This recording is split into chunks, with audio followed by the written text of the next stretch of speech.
Starting Monday, the retail giant is no longer going to honor prices from its biggest competitors. The change after the company reported a drop in sales in the first quarter. Businesses and consumers feeling squeezed by rising costs and tariffs. And Doug Flynn joins us, certified financial planner, co-founder at Flynn Zito Capital Management. It's kind of an ongoing conversation just as a way of using a story like this. Everybody knows Target. A lot of people shop there to see if there's kind of a wider message about things. What do you say? Well, Target had its own problems and issues with going into different directions, but their sales have definitely been slowing. And this price matching thing that they did with their major competitors, what ended up happening, as laudable as it was, is they started to attract customers that mainly went there just simply to beat prices. So you started to attract all of those kinds of consumers and not necessarily the ones that are just going to continue to buy without trying to do that every single time. And so that starts to hit you a little bit in terms of how much money you're making.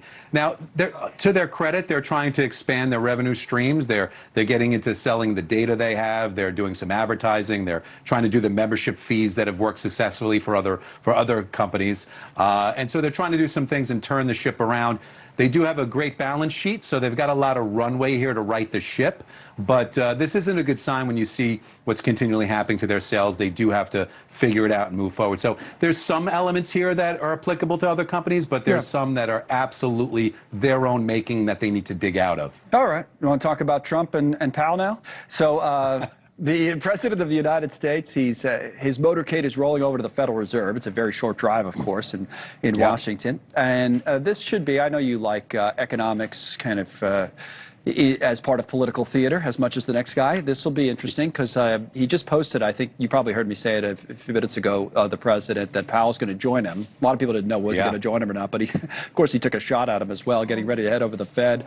Look at their now $3.1 billion plus construction project. Also present will be Fed Chair Jerome Powell, Senator Tim Scott, Tom Tillis, OMB Director, Russ Voughton, Chairman of Fannie Mae and Freddie Mac is going there as well. Bill Pulte, and he talks, about who else is going to be there. But, he's going to hit him on this, what he sees as a cost overrun in the building. But seems to me it's another example to just hit him on interest rates, too. Why not? We'll see how it goes. Oh, absolutely. He's squeezing him. He's keeping the pressure on him. One of the things he said the other day was, look, this is a major cost overrun. Started at 1.9. Went to 2.5 billion. Now, if this is true, the 3.1 is a major cost overrun. And he goes, I don't have that when I'm building.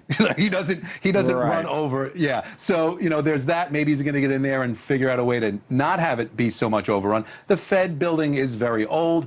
On the flip side, you have all these other buildings that the government owns. I know there's that the Fed has a specific building, but there's tons of buildings that are unused and are brand new. So obviously this is the waste of government. But it's more about the optics. It's more about giving them zingers and trying to get rates lowered. I mean, unless, who knows, but I don't think. I mean, it says, I don't think so. All the indications are he's not going to fire him. So you're right, optics.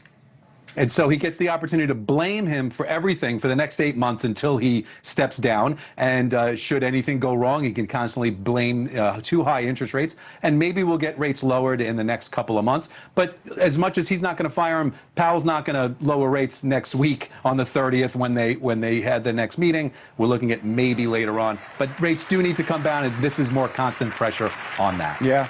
I mean, market, just a quick thought here. We'll go a little over 4 o'clock, but it's 4 o'clock right now. So, see, the market, I mean, not much, but the S&P's up another 5 points. So they're ringing the closing bell now. So it's just, well, the market's kind of hanging in there with all that stuff. So I know everybody's saying rates come down. The market's doing okay.